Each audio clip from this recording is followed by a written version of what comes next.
wasn't supposed to be like this. I married his father thinking I could build a happy home, not knowing that one day my stepson would look at me with eyes that made me question everything. Lately, Ethan had been different, quieter. He skipped family dinners, avoided conversations with his dad, and spent most of his time holed up in his room. At first, I chalked it up to stress from school or some typical 20-something growing pains. But then I started noticing the way he'd glance at me when he thought I wasn't looking, those fleeting moments where his guard dropped, revealing something deeper beneath the surface. Something I didn't want to name, but couldn't ignore.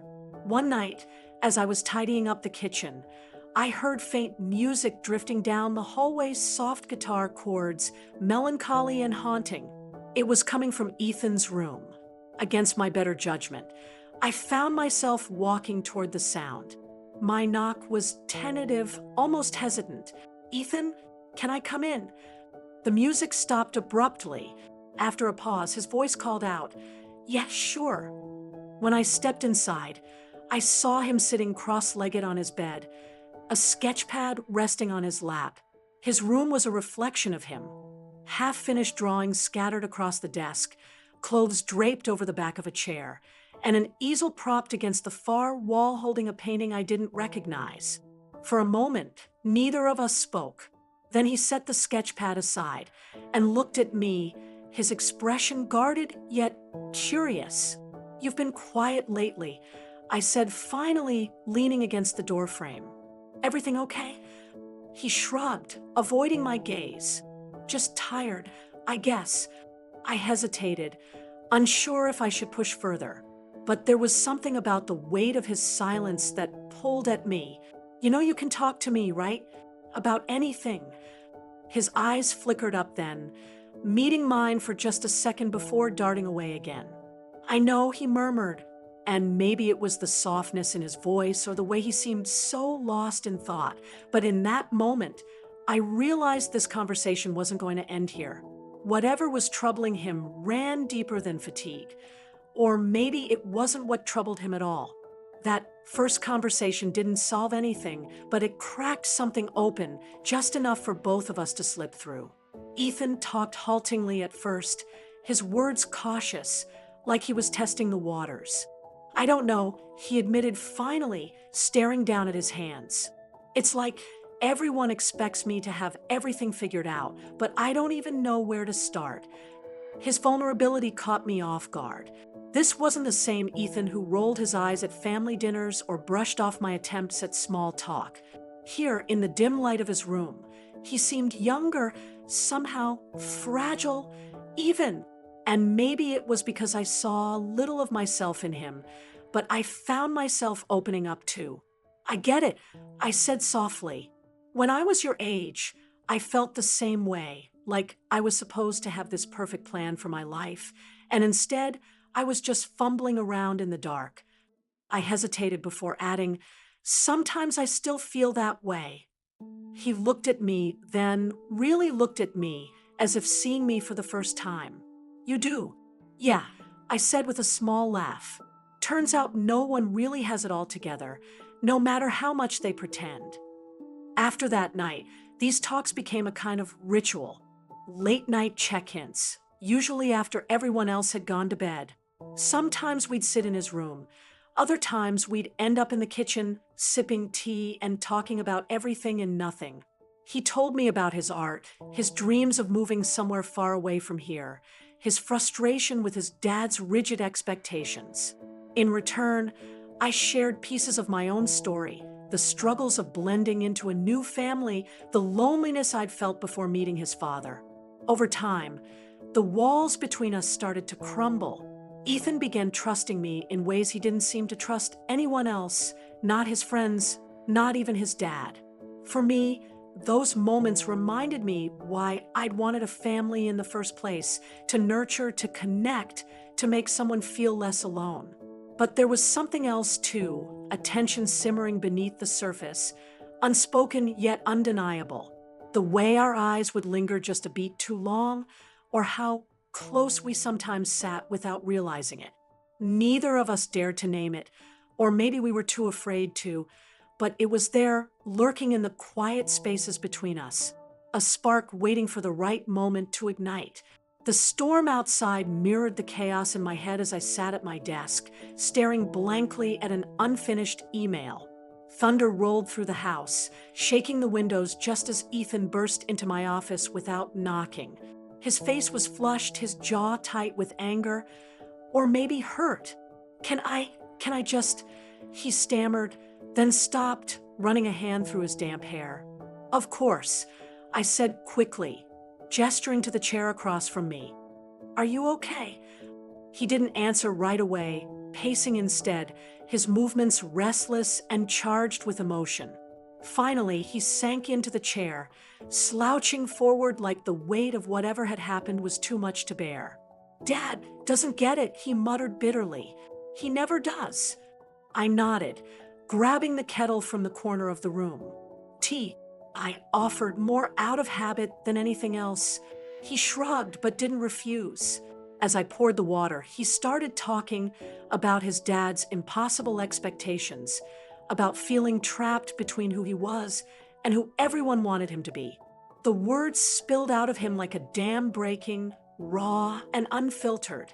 For a while, I just listened, offering murmurs of understanding when the silence felt too heavy. But something shifted as he spoke. His voice softened, his gaze lingering on me longer than usual. It wasn't the way he used to look at me with resentment or indifference, but something deeper, almost searching. I feel like no one really sees me, he admitted quietly, his eyes locking onto mine. Except you. My breath caught in my throat. Before I could respond, he reached out, his fingers brushing against mine where they rested on the edge of the desk. My body froze, every nerve ending screaming at me to pull away. But I didn't, not immediately. His touch was warm, grounding, and for a split second, it felt like the rest of the world faded away. Then, before either of us could think better of it, Ethan leaned in, his lips brushing clumsily against mine. It lasted only a heartbeat, but it was enough to send shockwaves through me. We both pulled back instantly, horror flashing across his face, and I'm sure mine mirrored his. What was that? I whispered, my voice trembling. I don't know, Ethan stammered, his cheeks burning red. I'm sorry, I shouldn't have. But even as we scrambled to apologize, neither of us could ignore the spark that had ignited between us, a flicker of connection that was as undeniable as it was forbidden. The days that followed were a blur of guilt and confusion, each moment heavy with the weight of what had happened. I couldn't stop thinking about the kiss, the way Ethan's lips had brushed against mine, clumsy but charged with emotion. It replayed in my mind like a broken record, leaving me breathless and uneasy every time it surfaced. How could something so wrong feel so real? He was my stepson, barely an adult, someone I was supposed to guide, support, not complicate his life further with feelings that defied every boundary we'd ever known. The rational part of me screamed at the top of its lungs, this is dangerous. This is destructive. But then there was the other voice, the quiet one whispering that maybe this wasn't just some fleeting mistake. Maybe it meant something more, something I didn't want to admit, even to myself. Ethan, too, seemed lost in the aftermath.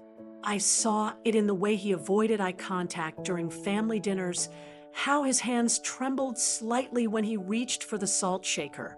Yet there were moments when our eyes would meet across the room, and I could see the storm raging behind his gaze, regret warring with longing, shame battling desire. One evening, as I sat alone in the living room flipping through a magazine, I wasn't really reading, he appeared in the doorway. Can we talk? He asked, his voice barely audible. My stomach tightened. About what? I said, trying to sound casual, though my heart was pounding. About everything, he admitted, stepping closer. His vulnerability hit me like a punch to the chest. I can't stop thinking about it, he confessed, his cheeks flushing. About how it felt. About you. Ethan, this isn't right, I said quickly, though my voice lacked conviction. You're confused. You're young. This is just... No, he interrupted, his tone firmer now. I'm not confused. Not about this. I've never felt seen the way I do with you. Like I matter. And yeah, it's wrong. It's so messed up. But does that make it any less real? His words left me speechless, my chest tightening with emotions I didn't know how to process. He wasn't wrong, at least, not entirely. What we felt wasn't fabricated or forced, but acting on it, that was a line neither of us should cross. And yet, as I looked at him standing there, his eyes searching mine for answers I didn't have, I couldn't deny the pull between us. It was magnetic, undeniable, and terrifying. Was love supposed to be confined by rules and expectations? Or was it something deeper, something worth risking everything for? Despite our promises to keep distance, the pull between us was relentless. It started with small things, Ethan lingering in the kitchen while I made coffee, or me finding excuses to check on him when his dad wasn't home. Each encounter felt like walking a tightrope, the tension crackling just beneath the surface. We told ourselves it was harmless, that we were simply trying to rebuild what had been broken. But deep down, we both knew better. One night, after another heated argument with his father, Ethan appeared at my bedroom door, his face pale and his hands trembling. I didn't know where else to go, he admitted quietly, stepping inside before I could respond. His vulnerability hit me like a wave, and all my resolve crumbled as I reached for him, pulling him into an embrace meant to comfort but charged with something far more dangerous. "It's okay," I murmured, though my voice shook. "Just breathe." But breathing only made it worse. The warmth of his body against mine, the way his arms tightened around me as if he never wanted to let go. The air between us thickened, heavy with everything unsaid. When he pulled back slightly, his eyes searching mine, I should have stepped away. Instead, I stayed rooted, caught in the storm of his gaze. "I can't stop thinking about you," he whispered, his voice raw with emotion. Before I could respond, his lips were on mine, a kiss desperate and hungry, fueled by weeks of restraint. My mind screamed at me to push him away, but my body betrayed me, leaning into him instead. Every touch ignited something primal, something neither of us could deny anymore. When it ended, we collapsed onto the bed, our breaths ragged, hearts pounding in unison. For a long moment, neither of us spoke. Then, finally, I broke the silence. "We can't do this again," I whispered, though the words tasted hollow even as they left my lips. Ethan nodded, his expression a mix of fear and exhilaration. "I know," he said softly, though his grip on my hand tightened, as if afraid I'd disappear. We clung to each other in the aftermath, overwhelmed by the weight of what we'd done, and the undeniable truth that neither of us was ready to let go. The weight of our secret pressed down on us like a storm cloud that refused to break. As the weeks passed, Ethan grew quieter around his father, retreating further into himself. He avoided family dinners, muttered vague excuses about homework or fatigue, and spent most of his time holed up in his room. Meanwhile, I noticed the subtle shifts in my husband's demeanor, his lingering glances at me during breakfast, the way he'd pause mid-conversation as if searching for something unspoken. "Is everything okay between you and Ethan?" he asked one evening, his tone casual but probing. "I think so," I replied quickly, maybe too quickly. "Why do you ask?" He shrugged, though his eyes remained fixed on mine. "He seems distant lately. Thought maybe you'd noticed something." I forced a smile, brushing off the comment with a joke about teenage mood swings. But inside, my chest tightened. The paranoia was relentless, a constant hum beneath every interaction, every glance. Our stolen moments together became rarer but more charged, each touch laced with both desperation and dread. It was intoxicating and suffocating all at once. Then it happened, the breaking point we'd been dreading. Ethan accidentally left a note meant for me tucked into the pocket of his jacket. A simple message. Really, can we talk tonight? It's important, innocuous enough, unless read by someone who didn't know its context. And that someone was my husband. "What's this?" he demanded one afternoon, holding up the crumpled paper as Ethan walked into the kitchen. My stepson froze, his face draining of color. "Where did you get that?" he stammered, reaching for it, but my husband held it out of reach. "That's what I'm asking you," he shot back, his voice sharp. "Who is this from? What are you hiding?" "It's nothing," Ethan insisted, panic rising in his voice. "Just a friend. A friend." My husband's tone dripped with skepticism. "This doesn't sound like any friend I've ever heard of. Care to explain why it feels like you're sneaking around behind my back?" Ethan didn't answer, but the guilt on his face said enough. That night, he showed up at my bedroom door, visibly shaken. "We have to stop," he whispered urgently, "before it gets worse, before he finds out." His words hit me like a punch to the gut. "Ethan, no," he interrupted, his voice trembling. "Please, Claire, I can't lose him.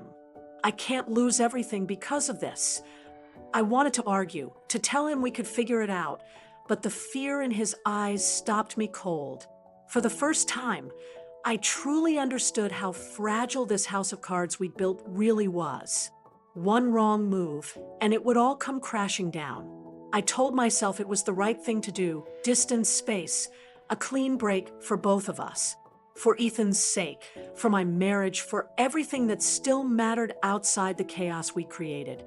But cutting ties wasn't as simple as I'd imagined. Every time I heard his name mentioned in passing or saw his sneakers by the door, my chest tightened with guilt and longing. And Ethan, he didn't take it well. At first, he tried to act like nothing had changed, but soon the cracks began to show. He started skipping classes, staying out late, coming home smelling faintly of alcohol. My husband barely noticed, he never did, but I saw it all. Each missed meal, each hollow laugh at the dinner table. It broke me in ways I couldn't fix. Meanwhile, I threw myself into work, burying my emotions under endless emails and meetings. The busier I stayed, the less time I had to think about the way Ethan's voice used to soften when he said my name, or how his gaze lingered just a beat too long. But no matter how hard I worked, the ache remained, a dull throb that pulsed beneath every smile, every forced conversation. Months passed before we saw each other again. It was at one of those family gatherings neither of us could avoid. Birthdays, holidays, milestones marked by laughter and shared plates of food. When Ethan walked in, my breath caught. He looked different, older, wearier, but there was still something unmistakably him in the way he carried himself. Our eyes met briefly across the room, and for a moment the noise around us faded. Then he smiled, a polite, distant smile, and nodded. "Hey, Claire," he said when he finally approached me, his tone casual but tinged with something unspoken. "Hey, Ethan," I replied, forcing a smile of my own. "How's school?" "It's good," he said quickly, shoving his hands into his pockets. "Busy, trying to stay focused." "That's great," I said, though the words felt hollow. There was so much left unsaid between us, hanging heavy in the air like storm clouds waiting to break. We exchanged pleasantries for a few minutes before he excused himself, disappearing into the crowd. As I watched him go, an ache settled deep in my chest, an ache that reminded me of everything we'd lost. Neither of us knew if our connection would ever resurface, or if it even should. But one thing was certain: what we'd shared had changed us both irrevocably. It was a chapter etched into the fabric of our lives, one we'd carry with us forever, even if only in fragments of memory. The questions lingered in my mind long after the storm had passed, each one a mirror reflecting pieces of myself I wasn't sure I wanted to see. Could familial bonds, meant to protect and nurture, evolve into something romantic without unraveling everything they stood for? With Ethan, it felt like we were rewriting rules neither of us fully understood, blurring lines that existed for a reason. Yet, when he looked at me, really looked at me, I couldn't deny the connection between us, a bond deeper than either of us had ever known. But how do you reconcile desires that feel so right with the weight of expectations pressing down on you? Society's voice was loud, unyielding. This was wrong, destructive, unforgivable. And yet, my heart whispered back, what if it isn't? What if love doesn't follow rules because it can't be contained by them? Was our love inherently wrong simply because it defied norms? Or was it something pure, a collision of two souls seeking solace in a world quick to judge? These answers eluded me, slipping through my fingers like sand. All I knew was that loving Ethan meant risking everything, and losing parts of myself I'd never get back. But maybe that was the cost of feeling truly alive.